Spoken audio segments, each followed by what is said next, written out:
Bom, falando sobre a questão da Escócia, acho que esse é o momento de eu colocar aqui o coronel Gerson Gomes, que é analista em geopolítica. Coronel, seja bem-vindo. Boa tarde ao senhor. Boa tarde, Piotr. E já de início eu te parabenizo aí pela excelente cobertura. Tem sido uma aula, né, para os ouvintes da Jovem Pan. A sua conversa com o Piotr, com o professor Marcelo, sensacional. Já te parabenizo e me sinto honrado de participar. Muito obrigado, um privilégio nosso recebê-lo aqui. Eu vou à questão escocesa porque, obviamente, é o assunto de há pouco e nós estamos falando de uma questão geopolítica que talvez a questão escocesa, que sempre se manteve viva em relação à questão da independência,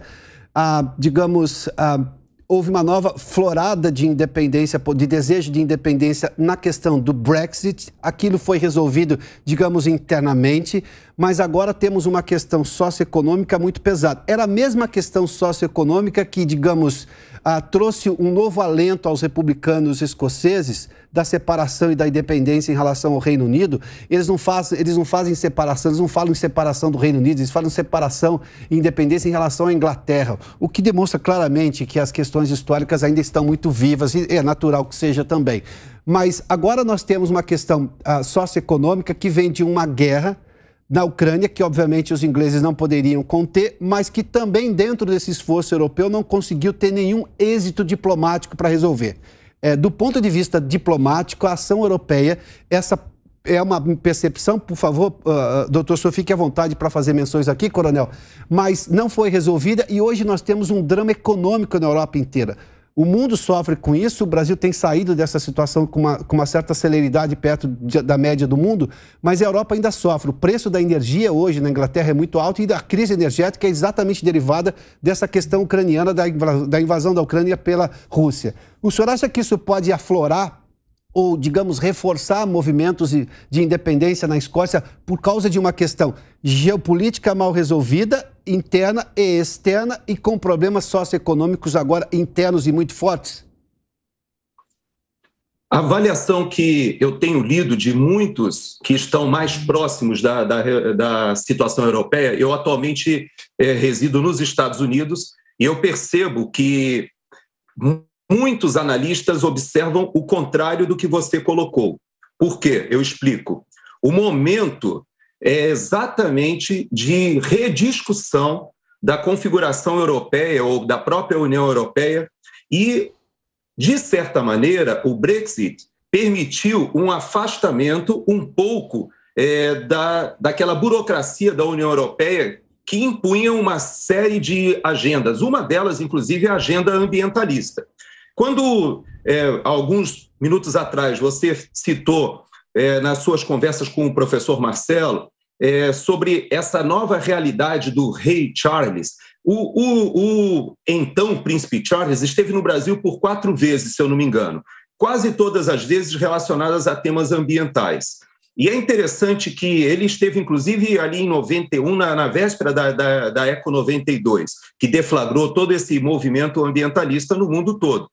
E é interessante que, nesse momento em que a primeira-ministra ela organiza o seu gabinete, a parte energética na Inglaterra ou no Reino Unido, ela é reconfigurada, inclusive, com uma autorização para aumentar a produção de hidrocarbonetos e de petróleo no Mar do Norte, volta novamente a liberar, se considerar o fracking, ou seja, toda aquela tendência, né, que se observava na Europa e que, inclusive, levou a Alemanha a banir, né, praticamente a energia nuclear e ter um programa de banimento da energia nuclear, e agora se vê, né, nesse dilema e nessa contradição de ter que recorrer até mesmo ao carvão.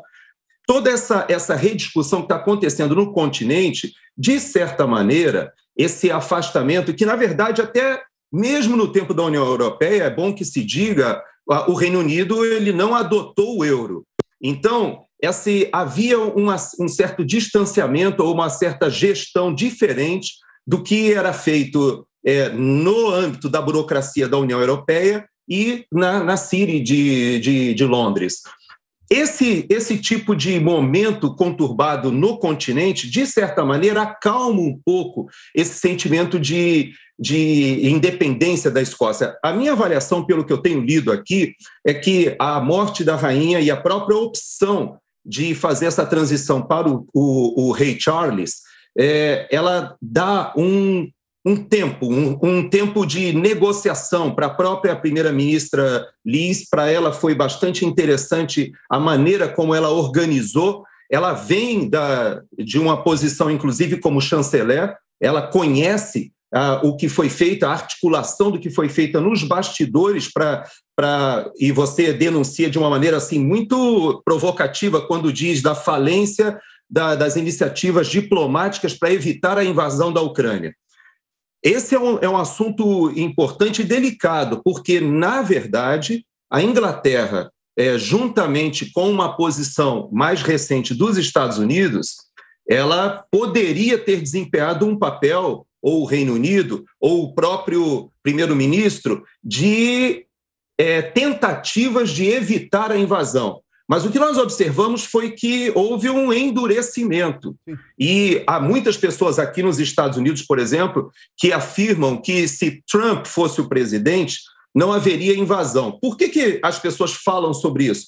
Porque a negociação ou a articulação geopolítica na Europa, na época do antigo presidente Trump, era exatamente no sentido contrário, de esvaziar a presença norte-americana na OTAN, e dessa forma, de certa maneira, não provocaria o que nós vemos hoje. Então, eu imagino, Piotr, que essa situação econômica interna da Inglaterra, ela de tal maneira deixa uma série de questões da política ou das agendas que estavam sendo conduzidas em xeque, que eu creio que isso dá um tempo para que os próprios escoceses aguardem um pouco para voltarem a pressionar por esse plebiscito de independência.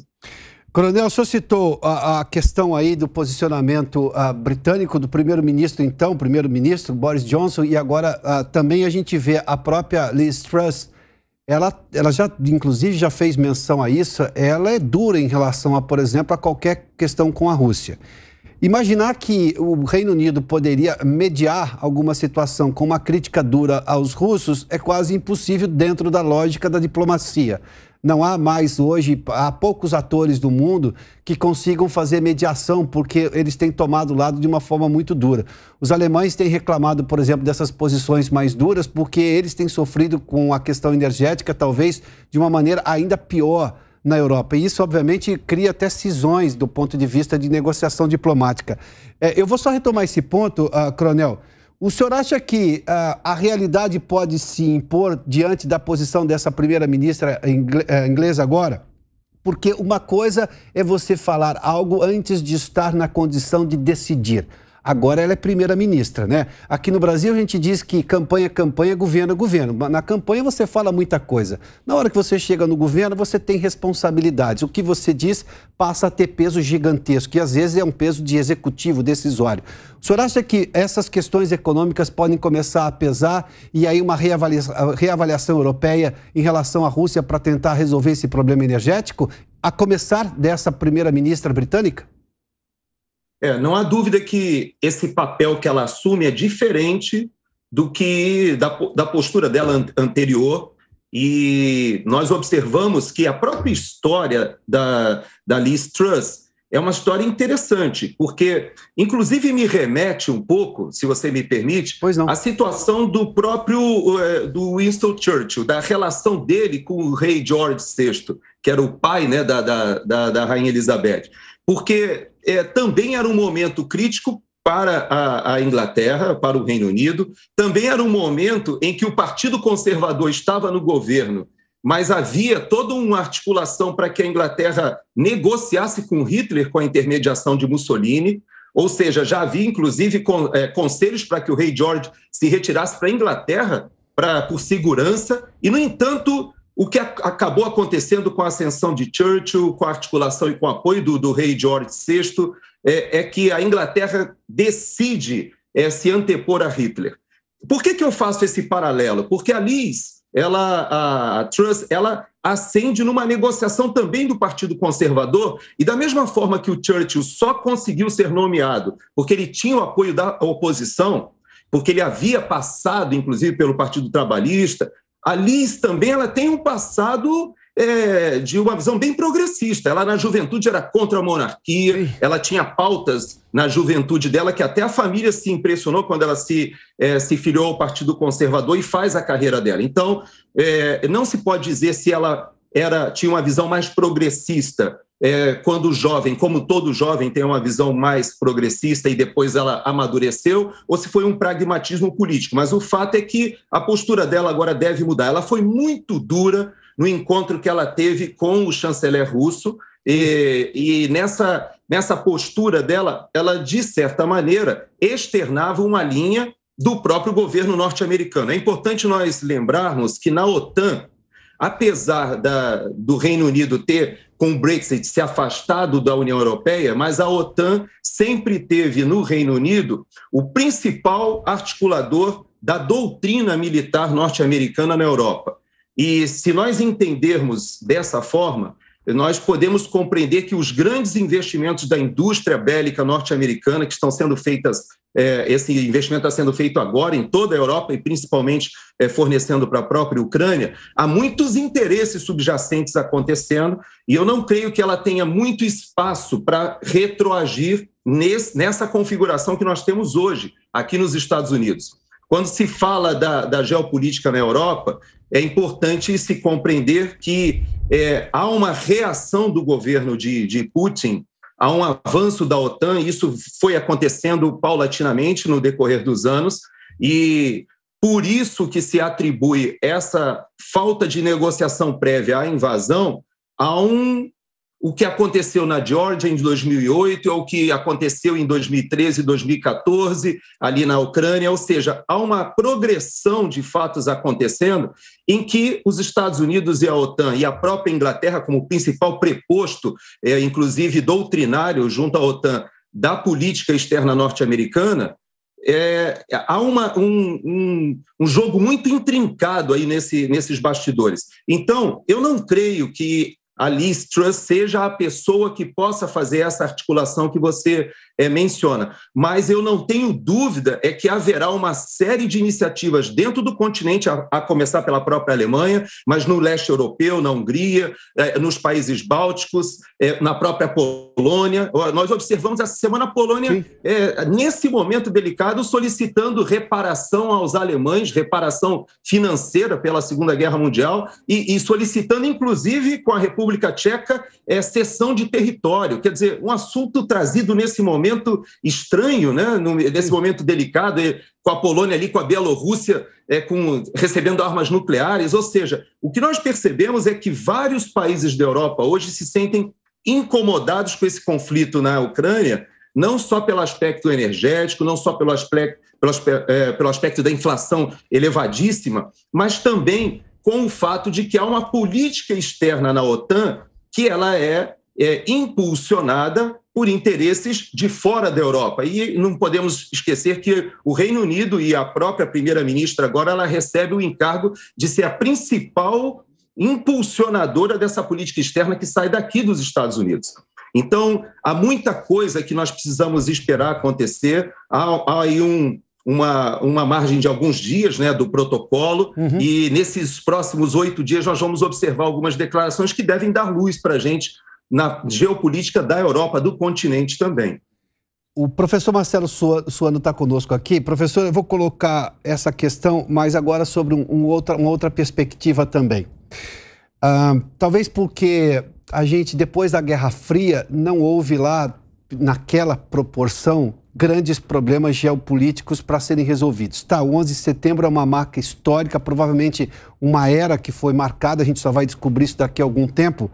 Mas, enfim, de alguma forma os países conseguiram resolver essa questão. Sim, havia uma preocupação com o terrorismo, a segurança interna foi reforçada, havia uma preocupação, por exemplo, primeiramente a questão do Iraque, depois a questão do Afeganistão. Mas agora, recentemente, na questão inflacionária depois da Covid, os presidentes dos bancos centrais no mundo, e sobretudo os europeus, achavam que de algum momento, naturalmente, as coisas voltariam ao normal, ou seja, a inflação cederia. Veio a guerra na Ucrânia, e a inflação, na verdade, piorou. Ainda assim, Essa é uma crítica que as autoridades econômicas do mundo estão recebendo já há bastante tempo, de que eles tiveram o que se chama de uma inação, ou seja, uma falta de capacidade de agir.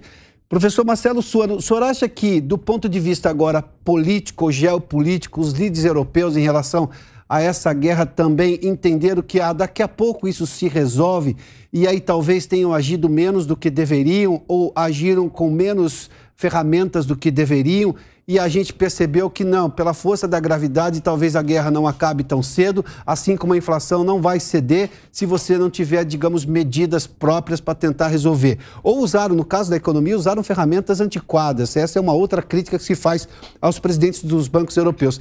Eu fiz essa simbiose aqui de misturar a questão econômica com a questão política, porque todos esses líderes começaram a achar que o tempo era o senhor da razão ou o senhor da solução, e não tem sido, pelo menos desse espaço de tempo aqui. Professor Marcelo Suano, o senhor acha que os líderes europeus estão errando justamente por acharem que, não, isso de alguma forma vai se resolver?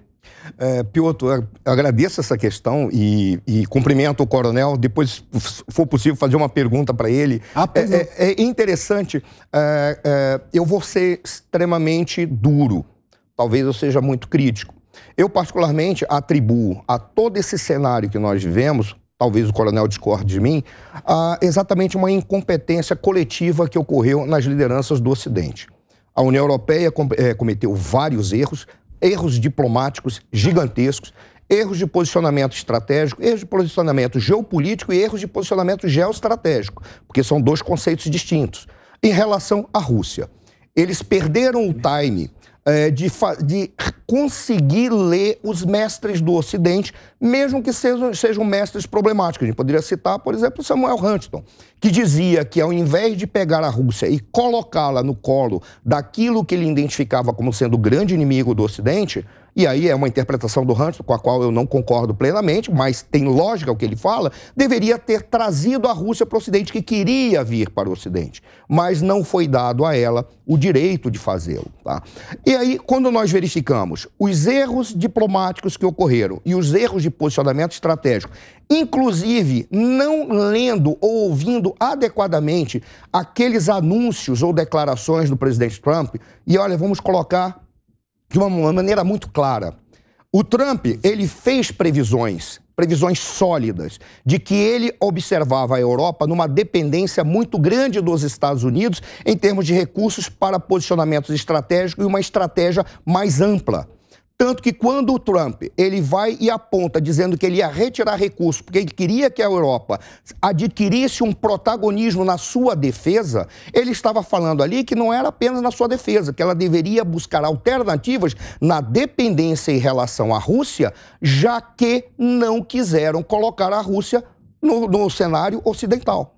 Ele foi muito claro. O Trump tinha outros posicionamentos, e aqui eu não estou para defender o Donald Trump. Não é disso que se trata. O Trump, no momento em que ele escreve a sua doutrina de segurança, ou apresenta a sua doutrina de segurança, ele deixa muito claro, não há valores universais, há valores culturais, e as culturas se apresentam no mundo defendendo os seus interesses e buscando o equilíbrio. Ele praticamente disse, nós somos realistas clássicos em relações internacionais sob o meu governo. Essa é a razão pela qual a Europa tem que buscar saídas para preservar o equilíbrio, ao invés de ficar na nossa dependência. Quando nós tivemos a Covid, o que se percebeu? Erros da Europa em como gerenciar essa crise e depositou-se de uma maneira muito sólida, muito grave, nos organismos internacionais, as decisões que deveriam ser tomadas para todos se adequarem, em especial a OMS, esquecendo que a OMS é um organismo internacional que vive dos recursos que são dados por aqueles que lá são signatários. E quem lida com recursos é uma coisa muito clara para quem trabalha com administração. Quem tem recursos tem que definir prioridades e manda no partido, como dizia o meu professor, quem paga o aluguel da sede, quem põe mais recursos. Os Estados Unidos estavam saindo e a China entrando com maior força. Logo, as determinações foram dadas prioridades em função de posicionamentos daqueles que tinham maior investimento. E a Europa seguiu a reboque disso sem saber se articular. Quando vem a crise da Ucrânia colocou para o Ocidente uma falha em lidar com o fator tempo. Olha que coisa curiosa. Sempre se questionou por que a Rússia não atropelou a Ucrânia. Talvez por erro de informação e principalmente por erro de inteligência. Talvez tenham dado para o governo russo informações de que o governo ucraniano, sob o Zelensky, ia ceder rapidamente. Por isso, ela não precisava correr os riscos de fazer uma guerra de atrito e muito menos fazer uma guerra invadindo as cidades. Foi um erro que a Rússia cometeu. Aí, a Ucrânia se articulou internacionalmente de uma maneira muito sólida e teve apoios que jamais se imaginou, ao ponto de o Ocidente dizer, agora vamos colocar 12 mil sanções contra a Rússia, que mais ou menos hoje eu acho que está nesse patamar. Só que a Rússia pegou e conseguiu recuar, pensar geoestrategicamente para ocupar a faixa que constrange a Ucrânia e torna a Ucrânia um país mediterrâneo e controla tanto o Mar de Azov quanto o Mar Negro, e dizer assim, a partir de agora o problema é de vocês, porque quando vocês jogaram as sanções, vocês perderam o fornecimento de energia e perderam a capacidade de se articular economicamente, porque vocês estão saindo de uma crise da Covid. Agora vocês não vão saber gerenciar isso. Qual é a grande questão quando a gente olha todo esse cenário que está sendo colocado? Eu, particularmente, digo sim. A crise que está acontecendo agora é uma crise das lideranças da União Europeia e das crises das lideranças ocidentais que não souberam gerenciar para produzir cenários adequados. E é a pergunta que eu gostaria de fazer para o professor, para o coronel, se for possível. Eu vi uma declaração da Liz Truss que ela disse muito simples, nós não queremos mais trabalhar dentro da lógica exclusiva da OTAN, porque o nosso posicionamento estratégico vai ser com os Estados Unidos aqui e com a Austrália no Oriente, para assim nós podermos fazer um quadro geopolítico e geoestratégico mais adequado. Saber o que ele acha disso, se está dentro da lógica de um questionamento às lideranças ocidentais e lideranças europeias que a Liz Truss está fazendo. Coronel, eu preciso fazer um intervalo, mas acho que é possível ainda o senhor nos dar essa resposta. Melhor, né, Demetrios? Então, coronel, por gentileza, a pergunta que fez aí o professor Marcelo Soano, se o senhor puder nos atender.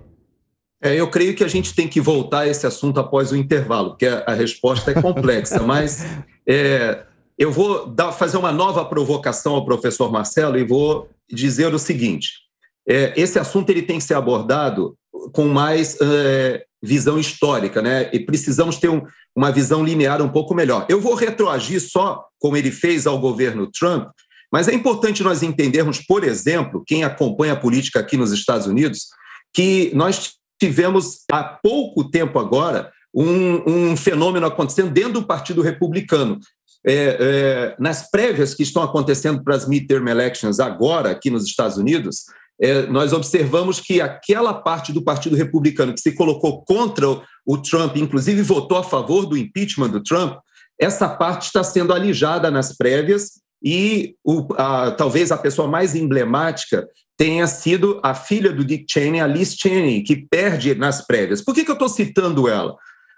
Porque, na verdade, toda essa política da OTAN de expansão para o leste e que foi incorporando inicialmente os países mais próximos ali da Alemanha, mas depois chega até mesmo ao Báltico e, de certa maneira, vai cercando a Rússia. Essa política ela era uma política bipartidária aqui nos Estados Unidos. Havia todo um grupo de um lobby da indústria bélica aqui nos Estados Unidos que é muito forte e que tinha representantes tanto no Partido Republicano quanto no Partido Democrata. E essa parte do Partido Republicano era exatamente a que fazia oposição ao Trump dentro do Partido Republicano. Eles se sentiam ameaçados com essa nova configuração que o professor Marcelo cita, de fazer um deslocamento da prioridade geopolítica da Europa e até mesmo do Oriente Médio para o Pacífico.